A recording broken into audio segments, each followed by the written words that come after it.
Corea del Norte disparó un misil balístico que sobrevoló el norte de Japón antes de caer en el Pacífico. El lanzamiento de este proyectil activó el sistema de alerta civil en varias localidades niponas, donde sonaron las sirenas antimisiles para que la población buscara refugio.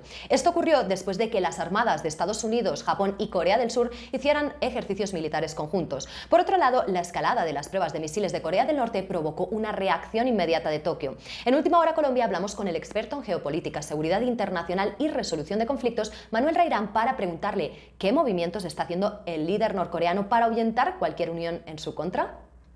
Para entender esto, hay que también tener en cuenta cuál es la doctrina política de Pyongyang, de Corea del Norte. La política de seguridad de Corea del Norte ha sido estable en el tiempo. Sin embargo, Corea comúnmente reacciona cuando ella observa amenazas, algunos movimientos en conjunto, acercamientos diplomáticos o acuerdos militares.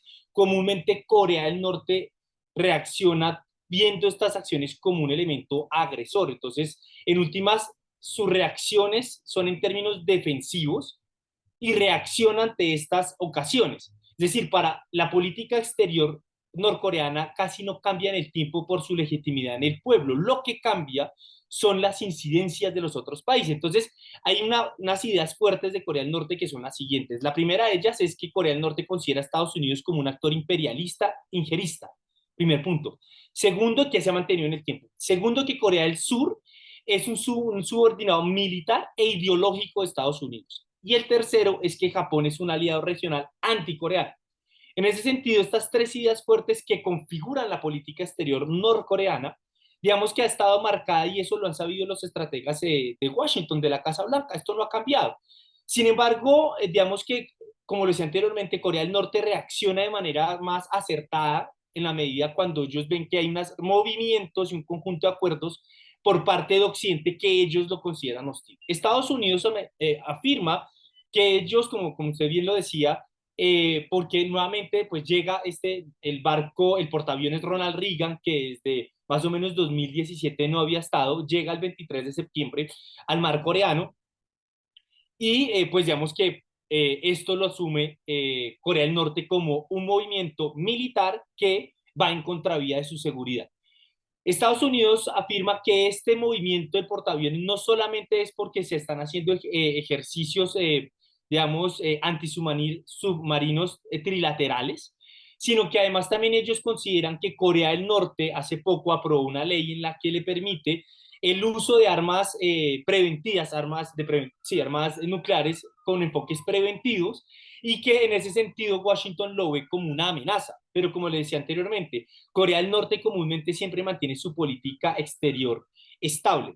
A esto se le agrega la visita de Kamala Harris, de la vicepresidenta Kamala Harris, que va a la zona desmilitarizada en Panmunjom, y pues claramente esto además lo ve como una amenaza. Pero hay otro elemento que me parece muy importante, que creo que es relevante tenerlo en cuenta, y es que también no hay que olvidar que en marzo de este año hubo elecciones en Corea del Sur, y el nuevo presidente surcoreano, Yoon Suk Yeol, es un candidato que se diferencia o se aparta de la política común que eh, tiende, que esta se aplica desde el 98 hasta el 2007, que tiende a tener unas relaciones cordiales con Corea del Norte.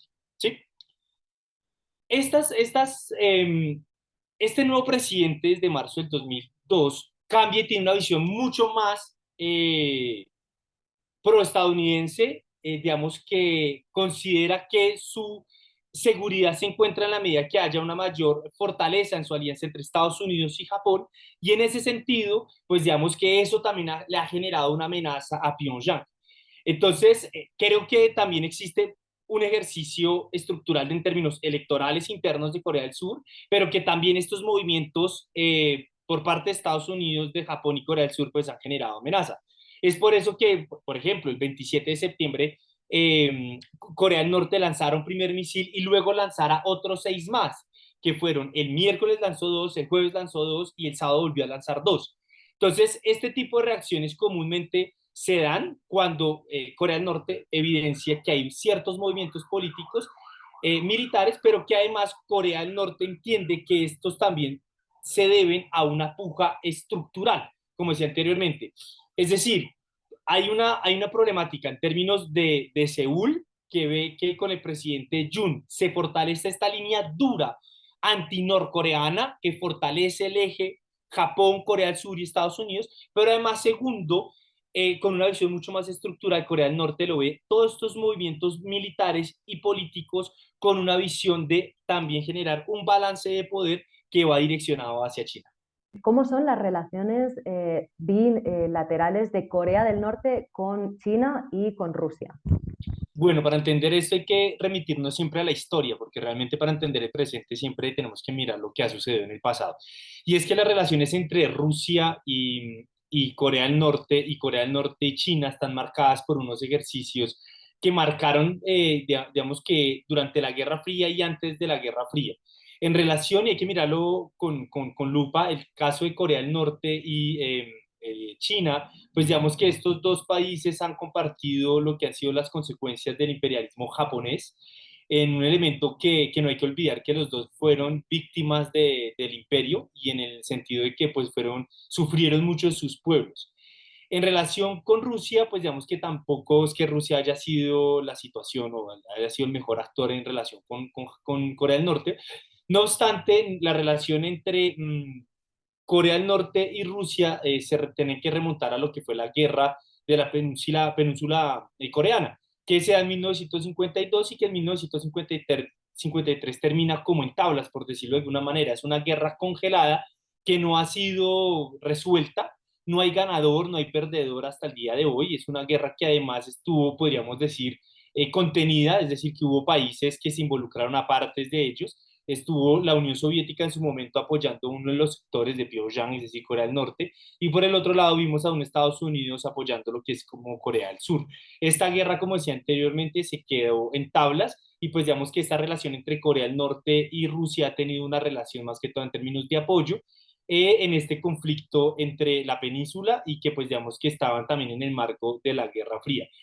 En relación con China, aparte de compartir como este escenario histórico también de sufrir lo que fue el imperio japonés, también hay otro elemento fundamental y es que Corea del Norte se ha convertido en un aliado estratégico de Corea del Norte en la medida que China le provee ciertos elementos para su subexistencia, debido a que Corea del Norte pues claramente tiene varias sanciones por parte de Estados Unidos y del mundo, y, digamos, de países occidentales, y en ese sentido China termina convirtiéndose en un país proveedor de algunos materiales para su subexistencia. Corea del Norte por eso también digamos que tiene otras herramientas, digamos que hay denuncias que ellos utilizan la falsificación de dólares, también manejan otros mercados negros, pero pues digamos que China en cierta medida le colabora en ciertos momentos a Corea del Norte cuando se encuentra en situaciones económicas difíciles. Por otro lado, tenemos las relaciones de Corea del Sur con Japón y con Estados Unidos, que son aliados estratégicos.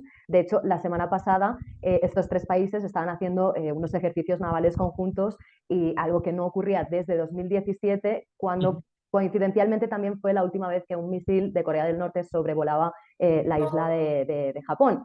¿Cómo son las relaciones entre estos tres aliados? Bueno, entonces es otro elemento que me parece interesante mirar porque además, así como pudimos ver un eje en el sentido que Rusia, Corea del Norte y China se enmarcan, comparten ciertos elementos históricos. También es importante de entrar aquí a hablar de estos otros tres países, perdóname, es que estos tres primeros países son países que se caracterizan porque están buscando un orden mundial más que todo multilateral en el que se reciban diferentes visiones del orden distinto a lo que podemos evidenciar que ha sido este orden liberal de la globalización defendido por Estados Unidos. En este segundo eje en el que encontramos Corea del Sur, Estados Unidos y Japón, tenemos que revisarlo también de acuerdo a cada una de sus relaciones y aspectos. En el caso de Corea del Sur y Estados Unidos, digamos, su respaldo, como lo decía anteriormente, digamos, tuvo una influencia bastante importante la de Washington en medio de esta guerra de la península coreana en 1952, que pues digamos que se terminó viendo en una guerra entre grandes polos, pero a través de estas dos facciones de la península. Esa relación ha sido importante y pues digamos que parte de la garantía de la subsistencia, entre comillas lo pongo, o de la garantía de esas tablas de no resolución de la guerra ha sido Estados Unidos. Estados Unidos se convirtió en el país garante de Corea del Sur en términos también de defensa. En el caso de Japón, No hay que olvidar que la bomba de Hiroshima y Nagasaki en 1945, lanzada por Estados Unidos a este país para acabar lo que se conoce como el Imperio japonés debido a su invasión a la isla Pearl Harbor, no hay que olvidar que desde su constitución política, después de que termina el Imperio japonés, Estados Unidos queda con la responsabilidad de garantizar la seguridad de Japón, y Japón se compromete además a no aumentar de cierto porcentaje año a año inversiones para la seguridad y defensa. Es decir, ellos no tienen una fuerza disponible rápida, de despliegue rápido, pero no tienen como ese ejército que nosotros consideramos o como concebimos en Occidente. Por el contrario, Estados Unidos se ha comprometido en ser el garante de la seguridad de Japón. En ese sentido, este triángulo pues ha sido fundamental. También en el caso de Japón tampoco hay que olvidar que Estados Unidos también, inclusive antes de la guerra de Hiroshima y Nagasaki, las bombas de Hiroshima y Nagasaki, Estados Unidos fue un proveedor de energía muy importante a Japón, porque Japón no tiene estos recursos propios. Entonces, pues tuvo en un comienzo el carbón, se nacionalizó el carbón, pero después de la Segunda Guerra Mundial estuvo dependiendo mucho de la energía estadounidense. En ese sentido, digamos que esta relación eh, juega unas interacciones propias, pero yo creo que también lo que estamos viviendo actualmente es que también existen unos ejercicios estructurales. Esto es lo que estamos viendo, son el resultado de doctrinas estructurales, y de que obviamente a Estados Unidos también le interesa mantener estos aliados como Japón y Corea del Sur, con el propósito de incidir y tener una limitante hacia China. ¿Estos ataques del norte pueden presagiar que se podrían intensificar pues una guerra, o es simplemente esas advertencias y no va a pasar de esa mera advertencia? Es una excelente pregunta, y digamos que para responder eso siempre hay que tener en cuenta cuál es el contexto actual. Yo creo que actualmente el sistema internacional tiene cuatro crisis en mi opinión.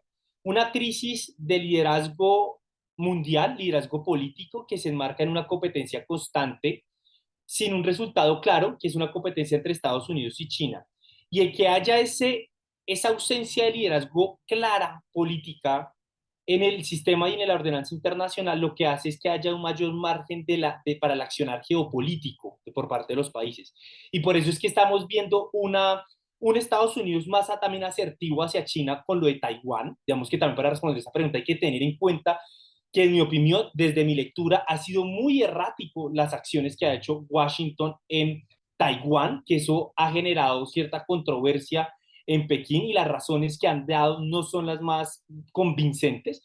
La segunda situación de crisis que se encuentra en el sistema internacional y que permiten este tipo de acciones y que elevan las tensiones, es que existe una crisis de la gobernanza mundial, es decir, las instituciones internacionales, el Consejo de Seguridad de Naciones Unidas y todo digamos, el sistema de Naciones Unidas no ha logrado resolver los problemas, las necesidades en el sistema. Luego eso hace que también los estados traten de resolver sus problemas de manera directa y no a través de los canales diplomáticos. La tercera crisis es una crisis económica, que la estamos viendo también, en donde la tecnología inmersa dentro del quehacer humano está cogiendo o toma relevancia, y que estamos viendo obviamente una crisis inflacionaria, ¿no? Una reducción de cadenas de suministros, entre otras, que también afecta la ordenanza mundial. Y la última crisis del sistema internacional están muy relacionados con el tema de que las sociedades en el mundo no tienen la confianza o la misma confianza sobre la democracia como sistema político representativo. La gente no se siente representada allí. Estas cuatro crisis claramente hace que haya un mayor, vuelvo a repetirlo, un mayor juego, o se vea en la geopolítica, ese campo geopolítico, una manera para que los agentes, las fuerzas políticas, los estados y las fuerzas económicas vean una manera para mejorar su agencialidad, es decir, su capacidad de acción dentro del sistema internacional. Entonces, me parece arriesgado, no podría decir de manera tácita, determinante, porque no tengo la respuesta, no soy, digamos, una persona que adivina el futuro, pero sí creo que estas cuatro crisis nos permiten abrir un mayor margen de acción para que las tensiones suban y que los estados procuren resolver sus diferencias de manera desde la geopolítica y no desde las instituciones. Y por eso decía anteriormente, pueden ser ejercicios disuasivos, porque también lo que hay que entender que aparte de ahí existe una política norcoreana clara, histórica desde la Guerra Fría, también es cierto que estos ejercicios disuasivos también están dentro de la lógica cuando nace el arma nuclear y el ejercicio disuasivo dentro del sistema internacional. Entonces, en ese sentido, creo que además, también yo creo, esto es un tema reflexivo que llevo bastante tiempo tomando, y es que creo que Norcorea también en muchas ocasiones le sirve a los países occidentales de Estados Unidos pues digamos de occidentales en general, Estados Unidos y sus aliados, porque en últimas también tener un enemigo le da legitimidad de por qué Estados Unidos está haciendo su función, ¿no? Te da legitimidad. Entonces, creo que también a los Estados Unidos, a sus aliados, le conviene que existan actores como ellos llaman pillos, ¿no? O que ellos llaman como revisionistas, ¿no? Entonces, creo yo que estas acciones van a permitir digamos, mayores tensiones y creo que por también los malos movimientos por parte de Washington, creo que también elevan la situación. ¿Tiene algo que ver la situación de la guerra en Ucrania para que digamos, también se esté fortaleciendo o esté mostrando una fortaleza Corea del Norte como aliado estratégico que es de Rusia también? Ok, qué buena pregunta. Yo creo que aquí las alianzas distintas a las de la Guerra Fría tenía unas alianzas ideológicas, ¿no? Políticas marcadas con una visión contrahegemónica clara.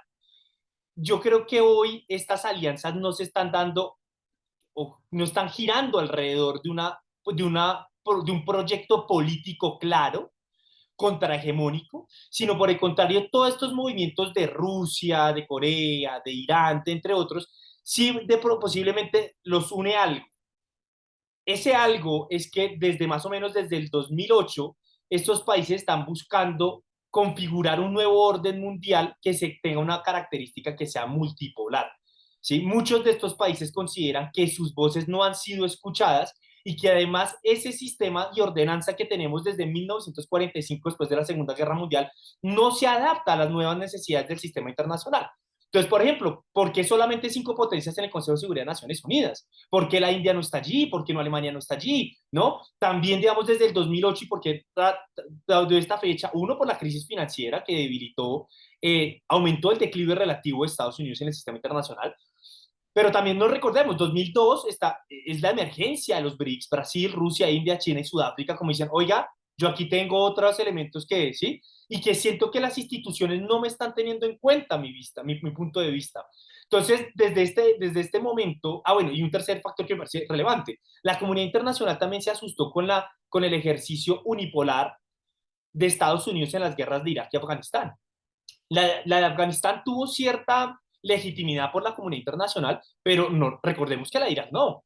Digamos que no mostraron las pruebas suficientes de las armas de destrucción masivas en Irak, invadieron Irak, movieron toda la estructura en Medio Oriente pues de allí hemos visto guerra tras guerra, Siria, entre Libia, 2011, y eso pues ha generado también una inestabilidad política para Rusia, para China, para otros países que pues tenían más o menos una estabilidad. Entonces, ese ejercicio de la unipolaridad, pues a muchos países lo asustaron, inclusive Alemania en su momento decía, ok, si Estados Unidos esto lo hace porque goza de ese poder único y lo hace con Irak, ¿cuándo será mi momento? ¿No? Muchos países se asustaron en ello y a partir del 2008 entonces se ha configurado una estrategia por diferentes países de crear una nueva ordenanza mundial que sea polifacética, que logre entender una democracia más pluralista y que no sean las únicas visiones de Occidente que estén regiendo lo que es el sistema internacional y las instituciones, ¿no? Ahora, que, cuáles son las formas de hacer esa nueva ordenanza internacional, ya diferimos, ¿sí? Porque uno lo plantea desde haciendo la guerra,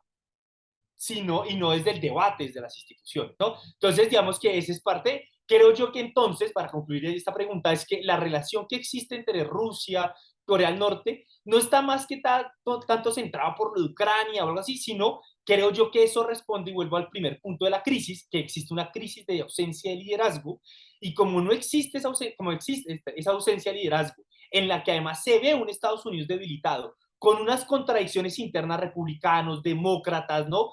En donde ellos tampoco saben para dónde pueden ir, con una crisis económica también consolidada, pues estos agentes, estos actores o estos estados ven en eso una nueva oportunidad para poder mover fichas, pero también evidenciando que Estados Unidos se ha vuelto más asertivo, ha sido más hostil en la región Asia-Pacífico. Digamos que esto yo lo dejo para que todas las personas que vean esta entrevista se cuestionen. ¿Cuántos aviones o cuántos barcos chinos rodean a Estados Unidos? Ninguno. Pero cuando miramos cuántos barcos estadounidenses rodean a China, uno dice, ok, aquí ya es otra cosa. Y cuando vemos los ejercicios militares dentro de Asia-Pacífico, ahí digamos que entonces uno dice, bueno, ¿quién sería entonces el país hostil? O sea, ¿quién es el que está generando más incidencia o metiéndole más leña, de manera coloquial, a este problema? ¿Son los chinos, son los norcoreanos o es Estados Unidos? ¿No? Entonces, claramente, esto para saber si vamos a una guerra o no, no lo sé porque no adivino el futuro, pero sí puedo evidenciar que esta ausencia de liderazgo y estos movimientos que pueden ser disuasivos también pueden caer en errores de interpretación humana y eso nos puede llevar a posibles conflictos armados en el futuro. Muchísimas gracias por estar con nosotros aquí en Última Hora Colombia. No, a ti y bueno, un placer siempre estar acompañándolos para Última Hora. Bueno, nos despedimos también de la audiencia de Última Hora Colombia, como saben, con todas aquellas noticias de relevancia nacional e internacional.